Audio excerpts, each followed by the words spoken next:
Guys, welcome to another episode of Amir and the Ginger Brofessor. Today we're going to go through a very common problem, very common question, and that is the knees coming in during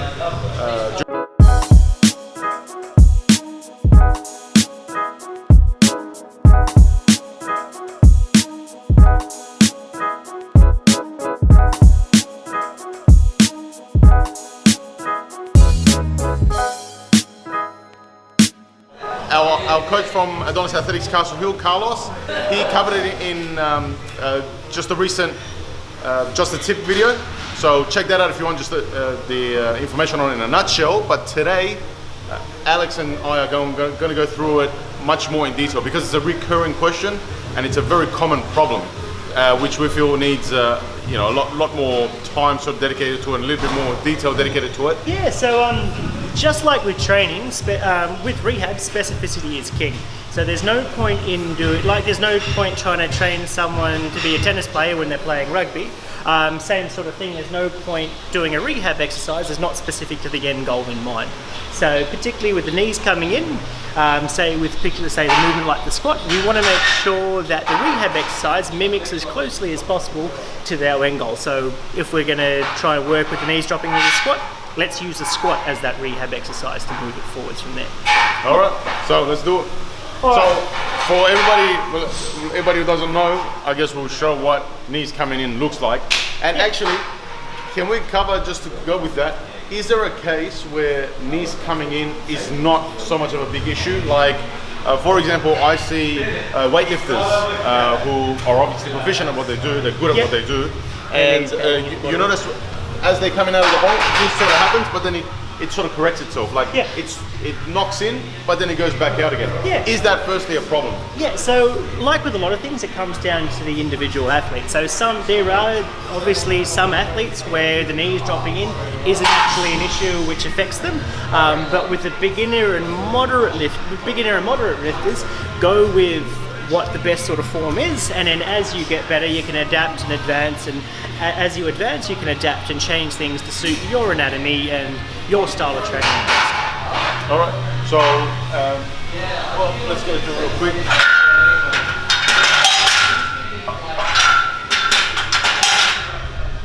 So typically, I guess what you would see, or what I see anyway, is this going on. They'll start, they'll go down, on the way up, this starts to happen. Yeah, absolutely. Yeah. So how do we fix that? So there's a couple of things. So first thing is to look at why the reason that's going on. And there's generally a couple of things that possibly happen. It could be weakness of the lateral hip stabilizers. It's very rarely a particular issue of the knee itself. The knee is more the boxing bag of either the hip or the ankle. So we look, if providing the hip is strong, then the other one to have a look at is a training error. So with this particular thing that we're going to go through, it's more to do with if the muscles of the hip are quite strong, then they've got the ability to maintain that knee in a nice solid position. This is to help train somebody to be able to activate those muscles more effectively and more consistently as they're having a heavier lift. Okay, so we're talking typically like the glute med and things like that. Yeah, so the glute med and the other and the other major anything else that's external sort of rotators. It's basically external rotator. Yeah, the hip external rotators. Yeah. Other things that can provide a challenge or put a bit more load on those external rotators would be something like a flat foot, where you'll have a tendency for that leg to collapse in because of that flat foot. Okay. So the external rotators do have to work harder in that sort of situation. Okay, so we've got flat foot, we've got external rotators. What about tight adductors? Could that be an issue? To a lesser degree, yeah.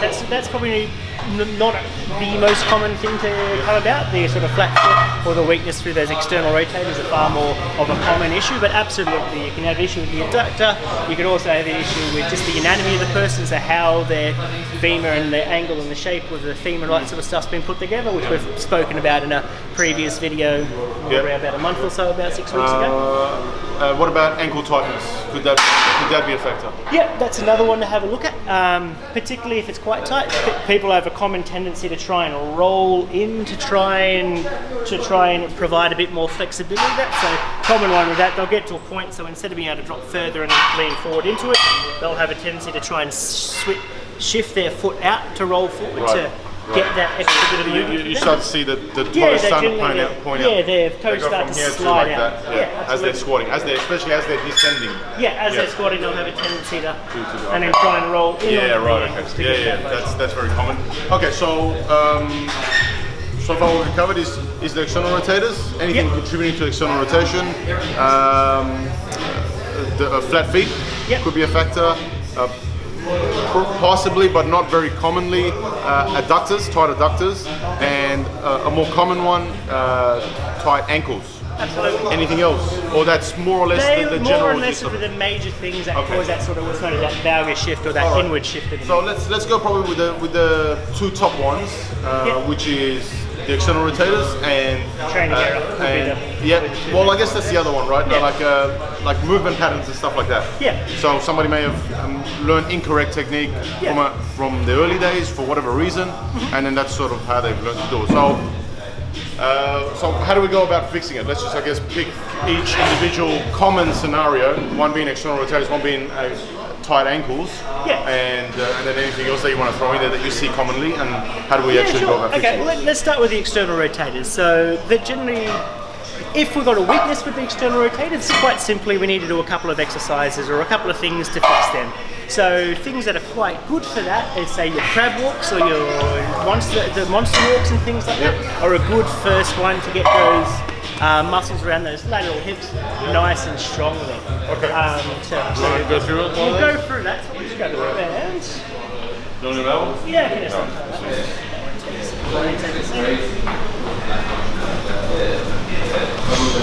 we double that up. We'll get that, pop that around your knees there. So underneath the knees? Like just under the kneecap? Just beside the knee. Okay. So what we're going to do is a nice wide stance with at least your knees in line, if not a little bit wider than your feet. And then what we're going to do is maintaining tension on that band and sort of crab walking across, keeping tension on the band as you go. And then if we get you going back here, whereabouts are you feeling that when you're going through there? Like right in the glute mid, like right in the side here. So that would be a really good first stage to, if we're looking at trying to strengthen, if the external rotators are weak and that's a part of the issue with that knee dropping in, that would be a good way to go about that. Okay, so that's just done as part of the warm-ups, in between sets, as you're warming up, things like that, something like that could be done? Priming it, I don't really... So activation, I mean, for want of a better term, activation for the rest day, because they're never really completely not active. We just want to get them priming and firing off a little bit more efficiently. Okay. Anything else? For the glute bridge, so then we've got other things, so like glute holds or like clams. So easy one we get you to do that. If we get you lying on your side there with the knees.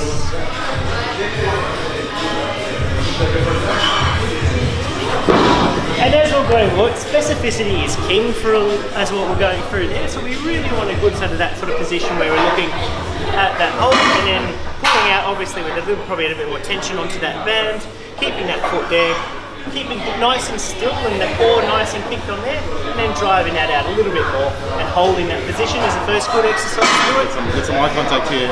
Get some eye contact here, Al. Yeah. See that? So we're just holding that. And then holding right through like that. Amir on show, and then we go through from there. Is it better if like, because you talk about specificity, is it better if it's done like against a wall, with, like in a squat position sort of thing? So that would be a first phase, and then the second phase would be the similar sort of thing, where we have your feet up against the wall in that side of hold. Well, let's try it. We'll go in from here. Same sort of thing, trying to have that good distance with the feet, driving those knees out, hold that position and maintain good control through the core, making sure that's staying forwards and you're not rolling back through your hip as you're holding. So it's just asymmetric hold? Yeah, that'd be a good one, and then we start to get you a bit of oscillation with that front leg. Right. And then we can progress that into standing, and drive that from there. And that's where those little crab walks and all that sort of stuff work for. Okay. So, what else? So the next most common one we see is a little bit to do with, for want of a better term, training error. Yep. So what we're seeing with these guys is they're getting that collapse in, but they've got adequate strength around the external rotators. So it's about training, getting them used to driving out as they're dropping down the hole. So we'll grab that band off here there again in here. So what we're going to do, you can do this one leg or both legs at a time. But we're basically coming through here, we'll just untangle that a bit. Yeah, so we're holding that through there. You can even loop that a few times around to provide a bit more tension. Then we'll work, so first with say Amir's left leg. So if we're then pop that left leg into there, down that side of here, and we get you to set up for a squat.